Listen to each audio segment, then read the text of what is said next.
라카노.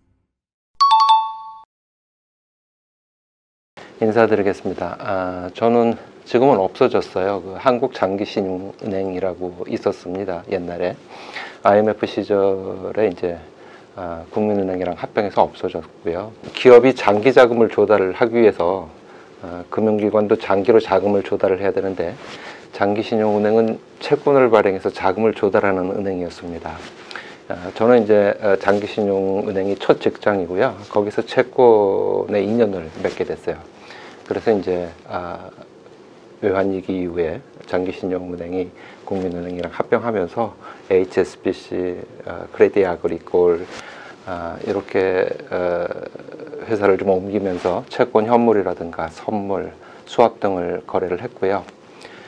이후에 하나증권에서 FICC 또는 뭐 트레이딩 앤드 세일즈 이렇게 부르는 부서에서 본부장을 맡았고, 현재는 숭실대학교 기술지주에서 우수기업을 발굴하고 투자하는 업무를 담당하고 있습니다.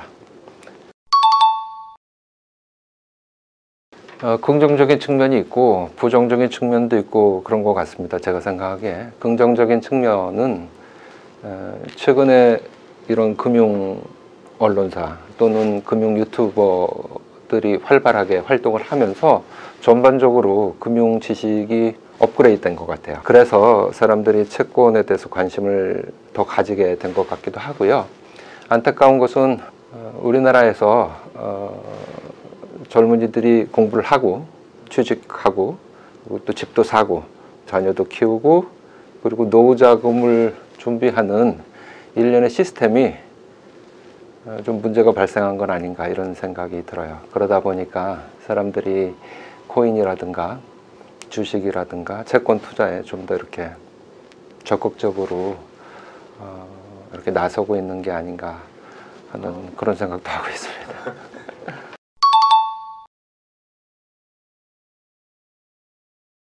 어떤 분들은 채권을 짧게 설명할 수 있다고 그렇게 말씀들을 하시는데, 그거는 저는 좀 다소 무리가 있는 주장이라고 생각을 합니다. 먼저 말씀드려야 되는 거는 채권은 대단히 어려운 금융상품이에요. 단 한 번에 이해하시는 거는 불가능합니다. 그래서 간단하게 제가 한번 예를 들어서 말씀을 드려볼게요. 저희가 돈을 빌리지 않습니까? 그러면 여기 이제 돈을 빌리는 사람, 이걸 차주라고 하고, 돈을 빌려주는 사람을 대주라고 하죠. 그러면 차주하고 대주 사이에 계약을 맺게 됩니다. 그걸 뭐 저희가 뭐라고 부를까요? 채권 채무증서, 이렇게 그 계약의 내용을 반영해서 저희가 이제 만들지 않습니까? 이걸 채권 채무증서 이렇게도 부를 텐데 제가 이걸 편하게 채무증서 이렇게 부르겠습니다. 채무증서. 그 채권이라고 하는 금융상품은 채무증서하고 똑같은 거예요. 다른 게 하나 있습니다. 뭐가 다르냐면 채권은 유통시장이 있어요. 그래서 시장에서 거래가 됩니다. 이 증권인 거죠.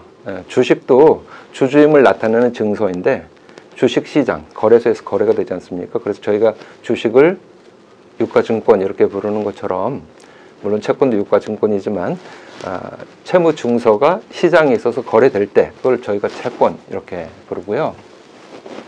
채무증서에는 중요한 내용들이 기재가 돼 있어야 돼요. 뭐냐면 돈을 빌리는 사람이 누군지, 차주, 그리고 돈을 언제 빌렸는지, 그리고 언제 갚을 건지, 그리고 내가 금리를 얼마 드릴 건지, 이런 내용들이 들어가야 되죠. 그래서 채권에는 아주 중요한 기재사항이 있어요. 제일 첫 번째가 발행자예요. 그 채권을 발행한 사람이 누구인지, 그리고 발행일이 있고요. 그리고 만기일이 있습니다. 그리고 채권의 권면상에 표명금리라는 게 적혀 있어요. 몇 % 이자를 드리겠습니다, 이렇게 적혀 있고요. 채권의 권면상에 어떤 금액이 적혀 있습니다. 이걸 액면금액이라고 부르고요. 이거는 무슨 말이냐면 채권의 발행자가 만기일에, 채권의 만기일에 그 채권 들고 있는 분한테 내가 돌려드리겠습니다, 이 금액만큼, 이렇게 약속하는 금액이에요. 그래서 채권에 이 중요 기재사항이 있고요. 그러면 이제 저희가 채권의 가격하고 금리를 좀 많이 이해할 수 있는 어떤 기본적인 지식은 쌓았어요. 제가 다음으로 이렇게 말씀드릴 수 있는 내용은, 저희가 만약에 이자가 없는 세상에서 산다면 어떻게 될까요? 만약에 이자가 없는 세상에서 산다 그러면 어떤 채권이 예를 들어서 액면 금액이 1,000만 원이에요. 그리고 1년에 이자를 4%씩 줍니다. 그리고 만기가 5년이에요. 그러면 총 제가 채권 투자를 해서 총 받는 현금은 그렇게 되겠죠. 원금 1,000만 원 만기에 받고요. 1년에 40만 원씩 5년 받으니까 200만 원 받나요? 그러면 제가 1,200만 원을 그 채권 투자에서 받지 않습니까?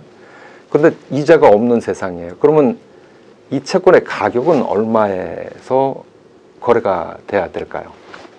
이자가 없는 세상이라고 그러면, 그리고 사람들이 이게 경쟁적으로 그 채권을 사거나 팔아요. 근데 내가 이 채권을 사면 1,200만 원을 받지 않습니까? 무조건 저는 1,200만 원도 받고 이자가 없는 세상이라면 가격은 1,200만 원이 되겠죠. 왜냐하면 1,100만 원을 내가 그 가격을 주고 살라고 그러면 누군가는 1,100만 20만 원을 주겠다 그러고 1,150만 원을 줬다고 그래서 결국 가격은 1,200만 원에서 형성이 될 거예요. 채권은 약속을 합니다. 표면금리로 4% 이자를 드리겠습니다. 약속을 하는데 제가 받고 싶은 이자가 있어요.